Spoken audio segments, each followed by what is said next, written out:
So the next principle that I got from Tiny was he would always say, your strike is your block and your block is your strike. He never wanted me to look at it as two separate things. Often in martial arts, you have your striking sequence and then followed by your punch and then punch block combinations. He explained to me that it was all the same thing if it was done properly. So he was a very offensively minded person. Jiu-jitsu in its form that I was taught, 30 years ago, almost 30 years ago, was really defensively. It was, you're going to take what that other guy gives you. You're not going to force anything. It's not about you striking first or being first. It's about almost setting traps. They used to say that the mouse trap doesn't chase the mouse. That was not Tiny's idea. Tiny was, why should I have to wait on you? I'm going to bring the fight to you. And that's kind of a common theme with Kali guys and Kuntao guys. And that type of culture is very offensive, not to wait, go forward. And I think there's truth in both perspectives. But what I found interesting about Tiny was when he was blocking, he was also striking. He didn't see it wasn't necessary in his way of looking at it to separate these two things. So how do we apply that to our lives? Well, the very thing that you're doing maybe say you decide to set out on a business venture, or you're going to even do a remodeling project or something like this.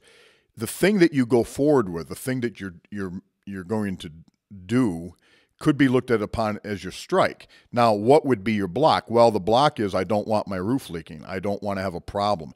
Well, if you do it correctly, you're not going to have to worry about that. So in that way, the thing that you do is also the thing that prevents a problem down the road.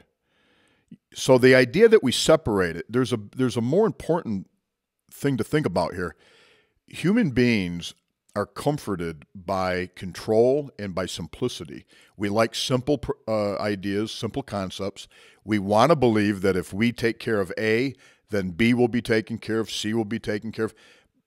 But sometimes the idea that everything is all mixed up and it's all interconnected, it's too overwhelming for us psychologically. So we don't want to think about that. We want to create these false separations. So my block is my block, my strike is my strike. It's nice and neat, but that's really not, I don't think, the reality that we live in. When you think about anything that you're going to do, think about it not just in terms of what you're going to do, but what is it going to prevent from happening? So as an example, if I want to get into a new investment strategy, yeah, I want to make money and I want to have a return on that money, but I also would like a hedge against inflation. I would like that. So in a way, yeah, my strike is my investments. It's going to show profit, hopefully. But also, how does it prevent me from being the victim of other unforeseen forces out in the world?